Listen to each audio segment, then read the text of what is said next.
नमस्कार भाइयों, मैं दलीप सिंह निर्वाण। स्वागत है आपका ग्रेट वाइल्ड रिएक्शन चैनल में। आज की जो वीडियो लाए हैं वह है निम्रा अहमद की, जिसका टाइटल है 14 years old boy make astro discovery. जी हाँ भाइयों, ये न्यूज़ बिल्कुल सच है। नोएडा के दक्ष मलिक, जो कि 9वीं क्लास का लड़का है, उसने एक एस्ट्रॉइड खोजा है जो कि सूरज के चारों ओर चक्कर लगा रहा है, और इसकी पुष्टि नासा ने भी कर दी है। और अब नासा उसको इनाम भी देने की घोषणा की है।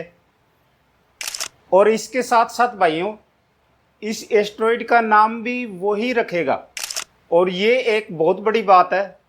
तो चलिए दोस्तों, देखते हैं इस बारे में पाकिस्तान की जनता क्या राय रखती है।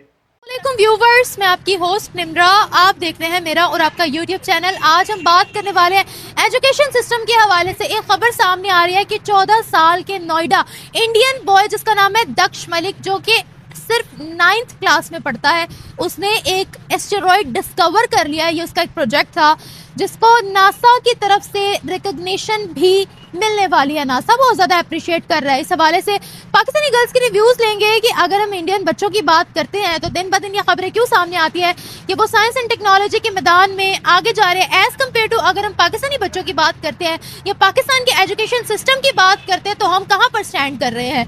इस हवाले से पाकिस्तानी गर्ल्स के रिव्यूज़ लेंगे, मिलेंगे वीडियो के एंड पे। डिसिप्लिन का बहुत बड़ा डिफरेंस है इंडियन और पाकिस्तानी स्टूडेंट्स में। और दूसरा, आप अगर उनका सिस्टम देखें एजुकेशन, तो उसमें बहुत ज़्यादा डिफरेंस आ जाता है। हमारे टीचर्स इतने कैपेबल नहीं है कि वो उस तरह से पढ़ा सकें जिस तरह इंडियन के स्टूडेंट्स को पढ़ाया जाता है। और वो क्यों नहीं कैपेबल? क्योंकि उनको इस तरह की फैसिलिटीज़ नहीं जाती हैं। अभी अगर आप यूनिवर्सिटीज़ में देखें, गवर्नमेंट यूनिवर्सिटीज़ का बहुत नाम है, सारा कुछ बहुत अच्छी भी यूनिवर्सिटीज़ हैं, लेकिन वहाँ पे बेसिक चीज़, एक कंप्यूटर सब्जेक्ट अगर पढ़ा रहे हैं तो उसके लिए कंप्यूटर्स नहीं है। हम इंटरनेशनल रिलेशंस पढ़ें, मैप्स नहीं है उस तरह से जिस तरह से होनी चाहिए। अपडेटेड चीज़ें नहीं है, अपडेटेड कोर्स नहीं है, अपडेटेड कोर्स आउटलाइंस नहीं है जिससे पढ़कर हम ये सारी चीज़ें कर सकें।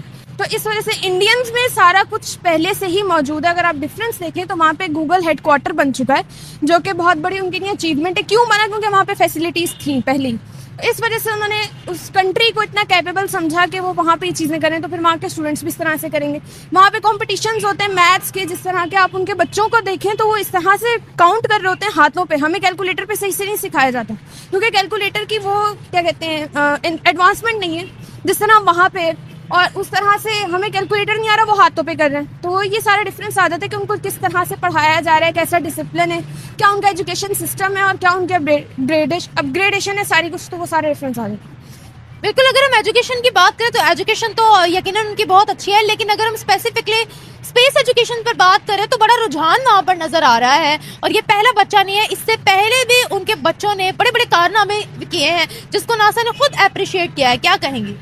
जी बिल्कुल, उनके सबसे बड़ी चीज़ ये, अगर उनके बच्चे कर रहे हैं तो उनको आगे भी लेकर आया जाता है, उनको मज़ीद प्रमोट किया जाता है। हमारे पाकिस्तान में टैलेंट की कमी नहीं है, बच्चे बहुत कैपेबल हैं, बहुत कुछ करते हैं, लेकिन उनको आगे प्रमोट नहीं किया जाता। नासा की अगर बात करें, अभी उसने अगर सिर्फ एस्ट्रोनॉट निकाले, जो भी वो कुछ कर रहे हैं वो कर रहे हैं। हमारे पाकिस्तान में अभी एक आदमी ने साइबर सिक्योरिटी कार बनाई है, जो कि एलन मस्क जो है वो बनाने जा रहा है, और वो पाकिस्तानी बना चुका है। तो स्ट्रक्चर कॉपी किया जी, स्ट्रक्चर कॉपी कर लिया है, तो इसका मतलब आगे वो सारा सिस्टम भी बना सकता है।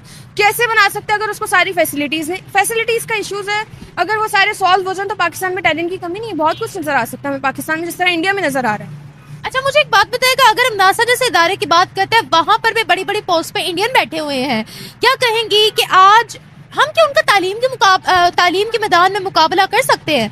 बताइएगा, एक तालीम वही बेसिक रूट्स होती है किसी भी कंट्री की, तो क्या हम उनको इसी चीज़ में मात दे सकते हैं?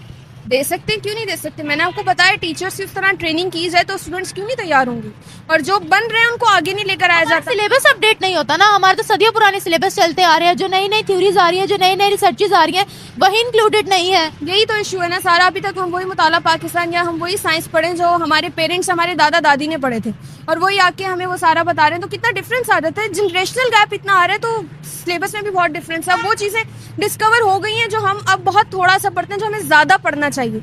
ऐसी ऐसी एडवांसमेंट आ गई हैं, ऐसी टेक्नोलॉजीज आ गई जो हमें इतनी नहीं आती। जब तक हम उसको पढ़ेंगे नहीं तो हमें करना भी नहीं आएगा, और हम उसको ऊपर कोई काम भी नहीं कर सकते। अच्छा, ये बताएगा हमारी सोसाइटी जो है वो साइंस में कितना इंटरेस्ट लेती है? लेकिन जब टेक्नोलॉजी जो है आजकल पाकिस्तान में हर एक के पास इंटरनेट है, सारा कुछ है, तो टेक्नोलॉजी और साइंस में भी इंटरेस्ट होगा जब वो इस तरह की चीज़ें बनाएंगे, उनको प्रमोट करेंगे। एक फ़ीमेल ने एक ऐसी इलेक्ट्रिक कार बनाई जो सिर्फ उसी ने बनाई, क्यों? क्योंकि वो कह रही थी कि मेरे साथ जो है वो मज़दूर इस तरह के से काम नहीं कर सकते जिस तरह मैं खुद कर सकती हूँ। तो अगर उनको भी एजुकेशन दी जाए तो सारा कुछ हो सकता है, सारी एडवांसमेंट आ सकती है। मेरा कहने का मतलब ये था कि पाकिस्तान के अंदर अगर हम साइंस और टेक्नोलॉजी की बात करें, यूज तो करते हैं, लेकिन जब मानने पे बात है तो मानते नहीं है बिल्कुल भी उस चीज को, फतवे लगते हैं। देखिए वो फिर रिलीजियस उसमें आ जाता है हाइपोक्रेसी में कि वो उस चीज़ को उस तरह से दिखाते नहीं है जिस तरह दिखाना चाहिए। अब इमेज का भी सबसे बड़ा इशू है कि जब दिखाएंगे उसको एक रिलीजियस पॉइंट ऑफ व्यू में, तो फिर इस तरह से फतवे भी लगेंगे। उसके फ़ायदे बताएं, एक लिमिट में अगर यूज़ करें तो उसके ऊपर फतवे नहीं लगेंगे। और दूसरा जो उलमाए कराम है उनको भी बताया जाए इस बारे में, ताकि वो भी इस चीज़ को समझें और वो इस तरह से फतवे ना लगें। वो खुद टेक्नोलॉजी इस्तेमाल करते तो हैं, क्या हो गया है? हाँ तो करते हैं ना, तो फतवे फिर क्यों लगा रहे हैं? वो कोई ना कोई इशू नज़र आता होगा, इस वजह से लगाते हैं। और उसका लिमिट से ज़्यादा अगर यूज़ हो रहा है तो शायद इस वजह से हो रहा है। नहीं, लिमिट से ज्यादा यूज, उसमें इस्लामिक टच देने वाली तो कोई बात ही नहीं है ना। तो फिर फतवे क्यों लग रहे हैं? ये भी तो सवाल है। फिर ये उनसे पूछा जाए तो ज़्यादा उनको पता चलेगा, क्योंकि मैं इस चीज़ में नहीं, मुझे आइडिया पता चलेगा कि क्या है, फतवे क्यों लगा रहे हैं। Thank you so much. Thank I think सबसे the biggest difference is that कि यहाँ के बच्चों को they don't provide us with proper opportunities. I feel like कि यहाँ पे भी there are a lot of intelligent kids, तो बट यहाँ पे हम लोग को अपॉर्चुनिटीज नहीं मिलती, इतना रिकनाइज नहीं किया जाता। अगर रिकनाइज किया जाए तो पॉलिटिशियंस वगैरह होते हैं, वो सारा का सारा क्रेडिट लेके भाग जाते हैं। तो I think that's the biggest problem. क्या अपॉर्चुनिटीज नहीं मिलती यहाँ पर, सीधा देखिए।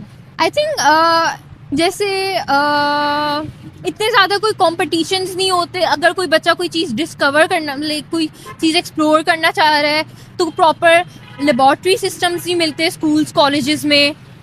तो यही है। एंड देन लाइक हम लोग को यहाँ पे प्रॉपर फैसिलिटीज़ भी नहीं प्रोवाइड की जाती कॉलेजेस स्कूल्स में। आप क्या कर रहे हो? मैं FA ह्यूमैनिटीज़ कर रही हूँ। मेरा मेजर फ्रेंच सिविक्स और इकोनॉमिक्स है। कुछ प्रैक्टिकल है बीच में या सिर्फ थ्योरी ही है? मैं वैसे नहीं, प्रैक्टिकल एज सच कोई प्रैक्टिकल चीज़ नहीं है, बट मैं अपने तौर से I want to go into the media field. तो लाइक मैं अपने तौर से I write a lot of articles and मैं ऑनलाइन बहुत ज़्यादा चीज़ें मैंने पब्लिश की हुई हैं। बट आई थिंक मैंने जो भी मैंने किया हुआ है, ये मैंने खुद ही अपनी। चलिए दोस्तों, वीडियो यहीं पे ख़त्म करते हैं। ये जो मैडम आई हैं इंटरव्यू देने के लिए, इन सभी का दावा एक ही है कि टैलेंट बहुत है पाकिस्तान में, टैलेंट बहुत है।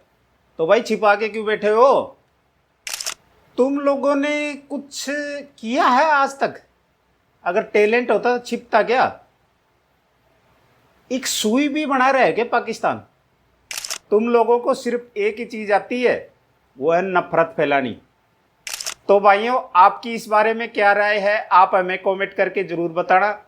और अगर ये वीडियो बढ़िया लगी तो इस वीडियो को एक लाइक ज़रूर कर देना। और अगर पहली बार इस चैनल पर आए हैं तो इस चैनल को सब्सक्राइब जरूर कर लेना भाइयों, रिक्वेस्ट है आप लोगों से।